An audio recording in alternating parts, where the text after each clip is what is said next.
Fabian and Bella had been together for more than a quarter of a century. They married when they were both in their 20s, and the future seemed so bright and happy.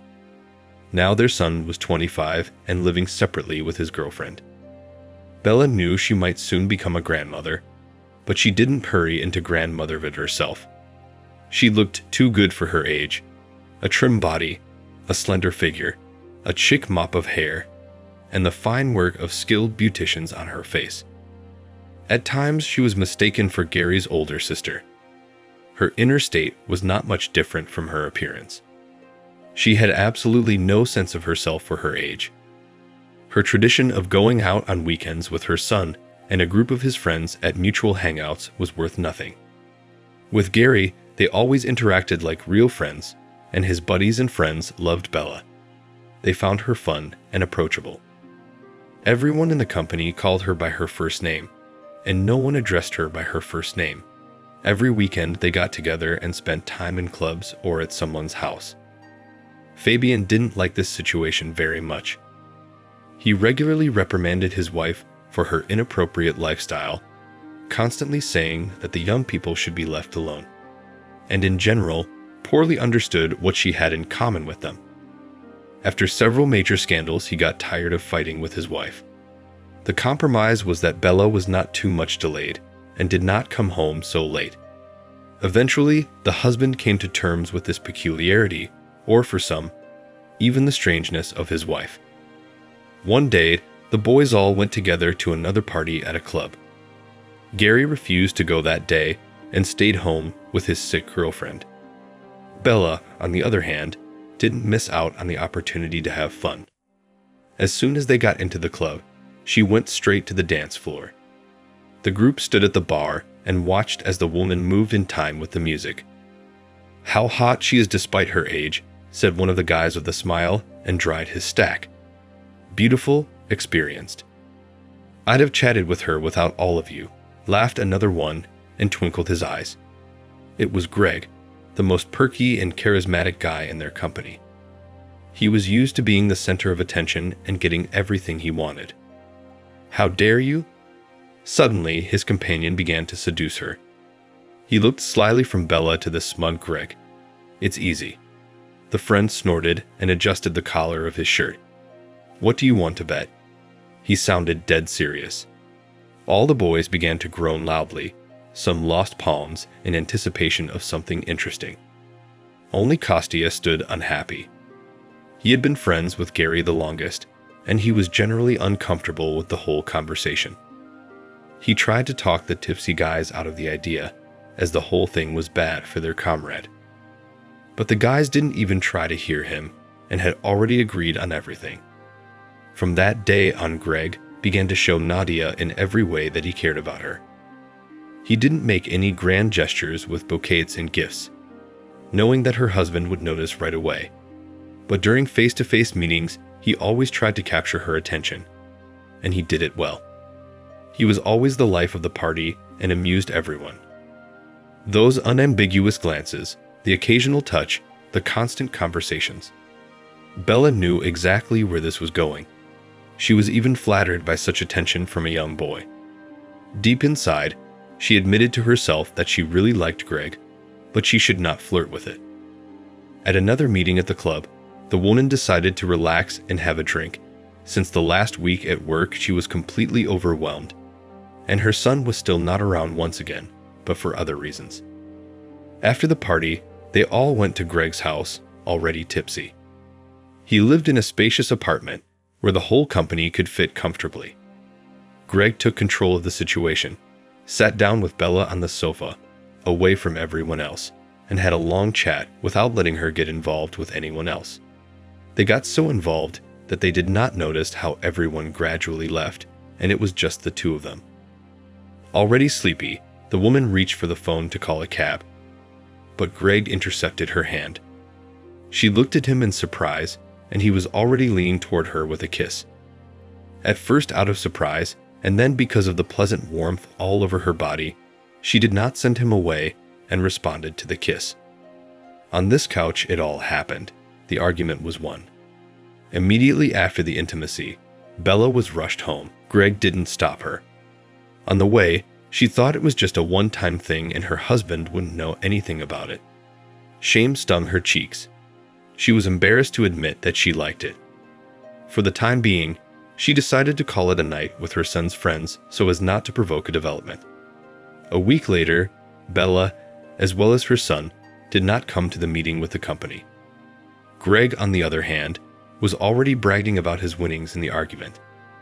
As proof, he showed a picture of Nadia in an interesting pose, which he had taken without her noticing.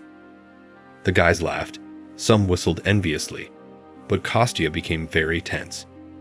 He was the only one who was really firmly friends with Fabian, and he understood that this was a scandal. He would not be able to look his friend in the eye calmly as before, knowing what he now knew. Kostya was the first one to leave that meeting. He was disgusted to be among those who supported the idea of an argument. For several more days, he agonizingly thought of how to tell his friend about it, and in the end, he realized that he simply had to tell. And then what would happen? He made an appointment to see Gary. Nervous, he told him from the beginning how it all happened.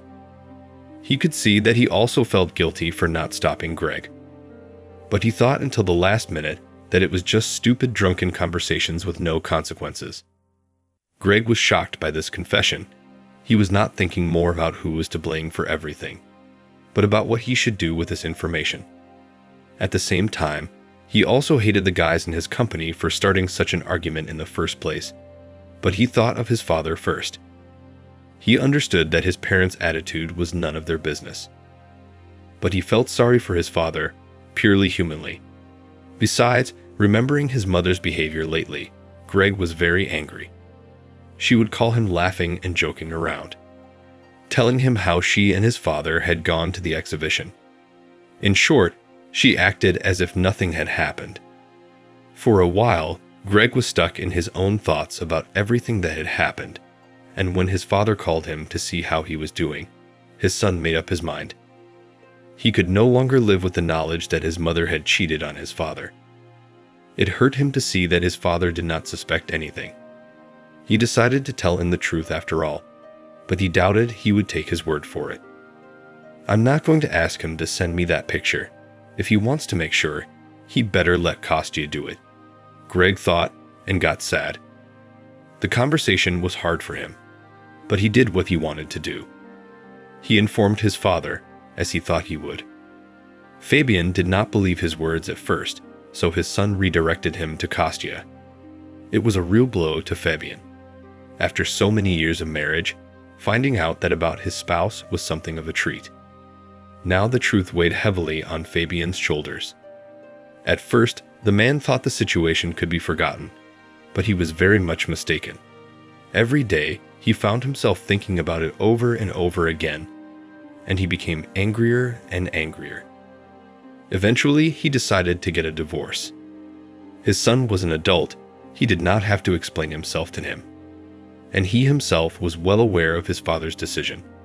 The woman was left alone. Her ex-husband hated her, and her beloved son abruptly turned away from her. She was especially hurt for her son. For so many years they had communicated as true friends. With her friends too, Gary stopped communicating. Before doing so, he made them very nervous by bursting into their next meeting, ready to fight with everyone. Kostya helped him on this one, and then they both left and never spoke to these unprincipled wranglers again.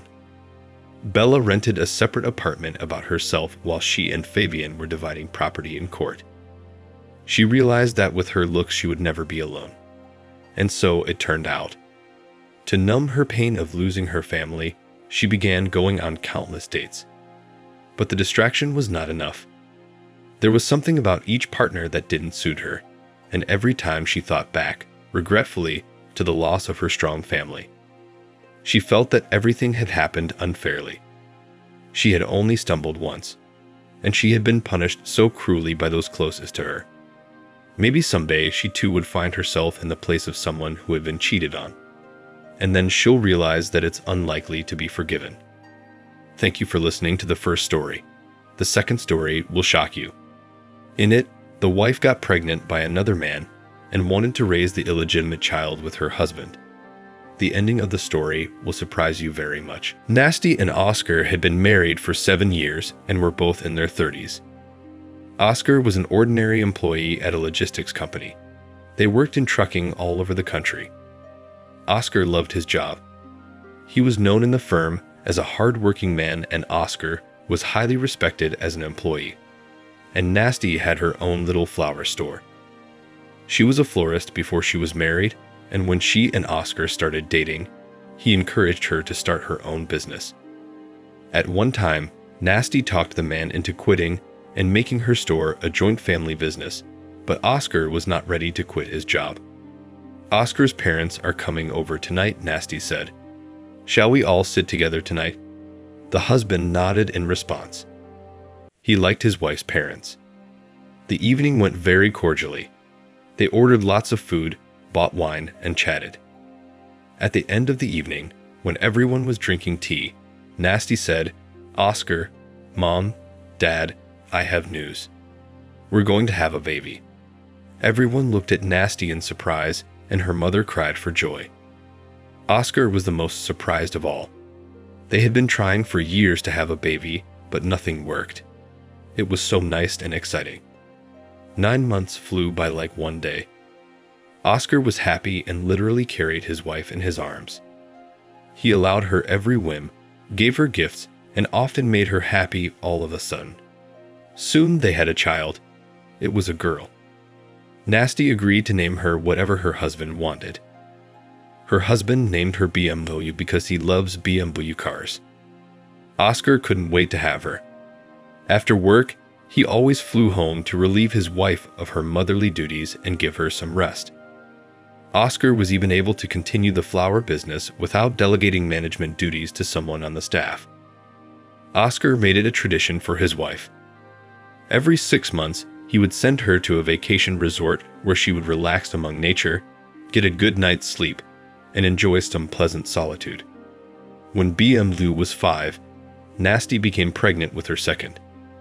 Oscar was over the moon. In the few years of infertile childbirth attempts before their daughter, he had managed to get pretty desperate and had even been tested for infertility, but the doctor had convinced him that everything was fine. So when Nasty told him the news and showed him the 2-strip test, Oscar was incredibly excited. I hope it's a boy, his wife smiled. The main thing is that the baby is healthy, darling. Oscar hugged his wife tightly. If it is a boy, I will name him Audie, said husband. Nasty stroked her husband on the arm. Book me a trip for next month, will you? It was an unscheduled trip to a boarding house. But Oscar, elated with happiness, was ready for his wife to do anything. Nasty returned from vacation with a rounded belly. Oscar was working as usual in his office when a man came to him. Oscar noted the stranger's good looks and beautiful facial features. And also his attention was attracted by a birthmark on the neck in the shape remotely resembling a heart. Good afternoon, Oscar. He smiled and held out his hand. My name is Kosti. I have been referred to you to discuss the details of a contract. Oscar responded to the handshake. He rarely met his clients, mainly because the vast majority were in other cities. As Kosti was about to leave, he suddenly asked the question, Oscar, are you a family man? Yes, I have a wife and a daughter. Why do you ask? I have my reasons. The man smiled slyly and said goodbye and left. Despite this strange question, Oscar liked working with Kosti. He was an interesting conversationalist and a good leader. The day of delivery was approaching. Nasty was nervous, constantly snapping at her housemates and getting angry at Oscar for the unusual plate and any other little thing. Oscar put up with it. He understood that it would soon be over, and just silently did as his wife asked. One day, they had a scandal because Oscar expressed a desire to be with Nasty for the birth. The woman refused. Oscar did not understand why and kept insisting, so they argued all evening. At night, Nasty woke up her husband and told him she was in labor. Her husband was excited about the new stage of life of the second child. They purposely didn't find out the gender, decided it should be a surprise for them. They came up with both names. If they have a daughter again, her name will be BMW-X6. Well, if it's a boy, they'll call him an Audi A8. Already in the morning, his wife sent him a message with a picture and a caption, "Congratulations, we have a daughter."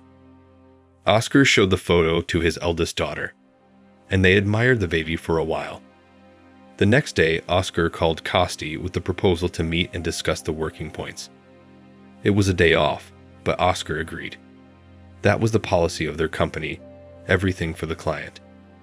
They met at a coffee shop in the mall, where Oscar was shopping for small necessities for his wife and newborn daughter. When he arrived at the meeting place, Costi was already waiting for him. "Hello, Costi." They shook hands. Oscar ordered a coffee and took a document folder and a notebook out of his briefcase. "I see you're shopping," as if by chance, said Costi. "Yes, my wife had a baby 3 days ago. I'm shopping for them." "I know," said the man. Oscar was taken aback. "Do you know what? I know that your wife gave birth." Costi looked at Oscar with an unwavering confidence in himself. At that moment, Costi puts his phone in front of Oscar. On the screen is a message exactly like his, "Congratulations," and a photo just like Oscar's. "I do not understand you. What is it that you show it to me?" My heart was bursting out of my chest. Fear twisted Oscar's stomach, and he thought he was about to vomit. "Oscar, you and I are adults. You must know what this means. I think Nasty hasn't told you, and can't tell you, but I like you, and you must know that this baby is mine." Oscar stood up so abruptly that the table on which he was sitting fell with a rumble. He grabbed his things and flew out of the cafe without feeling the floor beneath him. He rushed to his car and got into it. His ears still rang, and there was a lump in his throat. No, he wasn't going to ask Nasty anything now. He couldn't believe it had happened, so many years of marriage, so much trust between him and his wife, that the very thought of cheating didn't even register in his mind. Pulling himself together, Oscar decided that for now he wouldn't say anything to his wife. He would look at his daughter, maybe secretly do a DNA test, but he wouldn't accuse his beloved of cheating. The day of discharge arrived. A happy Oscar arrived to pick up his wife at the maternity hospital with flowers. There he was given a sleeping baby in his arms. Oscar's heart squeezed at the thought that his long-awaited BMW-X6 was not really his. Once home, Oscar began to take off the BMW-X6 suit that she had been wrapped in at the maternity hospital. Oscar examined the little man's facial features and searched desperately for something of his own. He saw that the BMW-X6 did not look like him. When Oscar took the hat off the little man's head and untied the tape, and then Oscar saw something that confirmed all his worst fears. On the girl's neck was a heart-shaped birthmark. "Nasty," he called to his wife. "Tell me, please, what is it?" Nasty hesitated and answered uncertainly, "It was the same with my grandmother, probably inherited it." But she could see from Oscar's eyes that he didn't believe her. "Why are you lying to me?" He became furious. He flew over to his wife and squeezed her shoulders tightly. His wife burst into tears from surprise, and after a few direct questions told her everything. How she and Costi met at the very boarding house where Oscar had sent her on vacation. How their relationship had spiraled, and how she had ended up pregnant by him. Nasty cried and said when she found out she was pregnant, her first thought was to get an abortion. She thought she couldn't cheat on her husband like that and make him raise someone else's child. But that's when Oscar seemed to sense it, started talking about a second baby, and Nasty decided it was a sign. The lover asked Nasty for a divorce. He begged her to leave for him and raise their mutual child together. But he wasn't ready to accept her first child, and that stopped Nasty from divorcing Oscar. After listening to his wife, his spouse left the house, and the first person he called was Costi. They had a brief conversation. Oscar said he would file for divorce himself. His eldest daughter would stay to live with him, and Costi could move Nasty along with her belongings to his home as early as today. A few years after the divorce, Oscar and his daughter sold the apartment and went to live in another city. Nasty, on the other hand, went to live with Kosti. Things were going well for them, but when their daughter got a little older, his attitude started to change. The man was always making comments about her appearance, saying she was neglecting herself, and wouldn't listen to anything about how difficult it was for her to take care of her daughter on her own because Kosti wasn't helping her. One day, without any explanation, he just left the family because he was fed up with everything. Nasty cried a lot. She was left with a small child in her arms all alone. She gave up her flower store. That is why she did not have much of a livelihood, and it was useless to ask her first husband for help. Over the years, she took little interest in the lives of Oscar and her eldest daughter, so it was foolish to hope for their kindness. The woman suddenly realized clearly how badly she had made a mistake in her choice. She had traded a quiet life for a passing infatuation. And though this infatuation later grew into a family, it did not bring joy to Nasty in the end. And she would never be as happy as she was in her first marriage. So that's the story. Share in the comments. What do you think of this situation and the behavior of the characters?